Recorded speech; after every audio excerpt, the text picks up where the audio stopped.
Other football news, the Pittsburgh Steelers have found their man.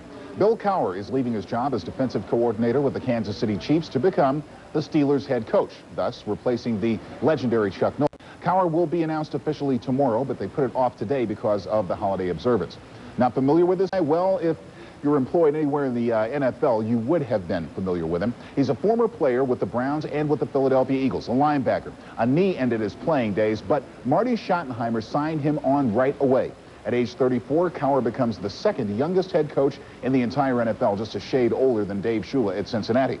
Cowher, who grew up some 5 minutes away from Three Rivers Stadium, beats out Dallas defensive coordinator Dave Wannstedt for the job. However, Wannstedt's day was not without fruit of its own. He has been promoted to assistant head coach in Dallas by head coach Jimmy Johnson. Wannstedt will retain his chores as the defensive coordinator in Dallas, also the linebackers coach, and why not? In 1991, the Boys gave up a mere 28 touchdowns, second fewest in the Cowboys' illustrious. Welcome back to Sports Tonight live from Minneapolis. Well, tonight, Indiana Pacers head coach Bob Hill must be saying to himself, geez, I can't take these guys anywhere. And he's right. The Pacers' road record on the season dropped to 3-16 today as the Pacers bowed to the Knicks at the Garden. Now, this was a matinee game in observance of the King holiday. The Pacers looking like a team which indeed has lost 12 of his last 13 at the Garden right from the beginning. Dale Davis misfiring from close range. Now, early in the first quarter, Rick Smits posts up and then schools Kiki Vandeweghe with a couple of moves for the layup, and the Pacers are up by 1. But don't blink. The Knicks with good ball movement get right back into it. John Starks, sweet pass to the X-Man, Xavier McDaniel, who lays in 2 of his 16.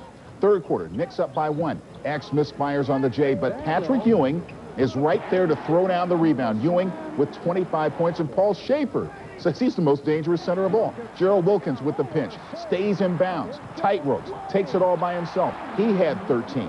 Pat Riley's loving every minute of it. The Knicks up by 7. Then Starks out on the wing, drives baseline, running left-hander. Starks with a fine game, 21 points as the Knicks go on to win 105-97. The Knicks getting well today. That 3-game slide is broken. Ewing with 25 points, as I mentioned, along with 14 boards. The Pacers really burying themselves, Nick, with poor free throw shooting coming in. Well, the bad news for the Golden State Warriors is that they have the league's most generous defense.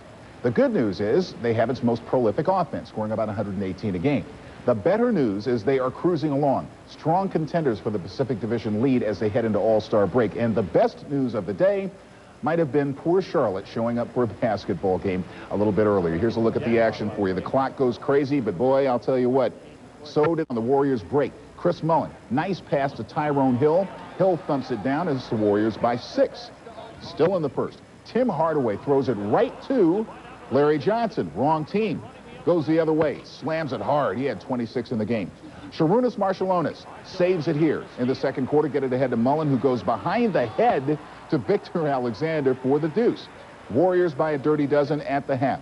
And then the Warriors begin to pull away. Great ball movement down low before Hill winds up with it and lays it up with a nice finger roll move. The Warriors go on to win big time, 135-119. 8 Warriors scoring in double figures.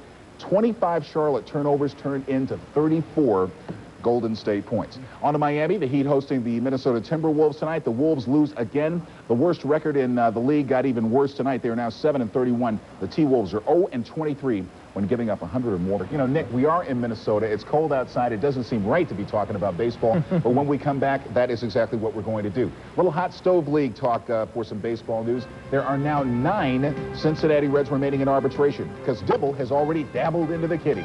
Details after you give us a break. Basketball, the action happening this holiday night. Let's head to the Big East where things are rough. Just ask Seton Hall, ranked 24th in the nation with a 2-4 league record before tonight. The kids in the Hall tangling with another tough hombre this evening, a guy named Johnny, the St. John's Redman. And here's a look at the action. St. John's with the ball. Arturas Karnisovas gets a hand on it, and Terry DeHare takes it down all alone for the two-hander. The Hall by 8.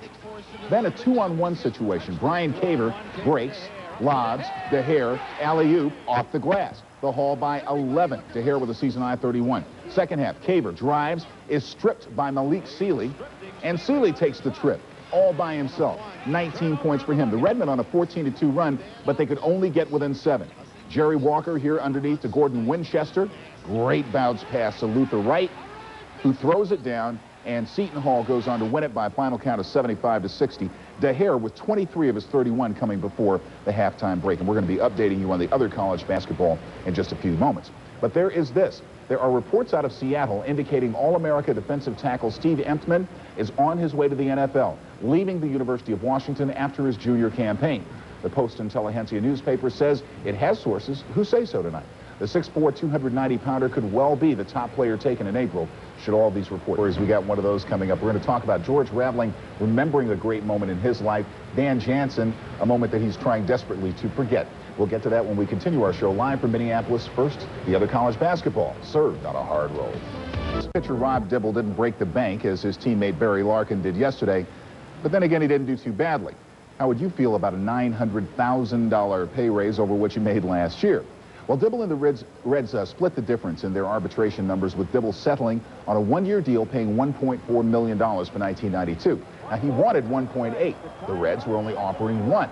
So this new package will give Dibble a lot of other goodies, too. Another $50 grand should he appear in some 60 games. The fireballing reliever rang up a career-high 31 saves last year. He had that perfect 23-0 save run prior to All-Star break, but there were problems as well. 3 games unpaid vacation for throwing at Houston's Eric Yelding, and another 4 for hitting a fan in the stands with a ball at Riverfront State.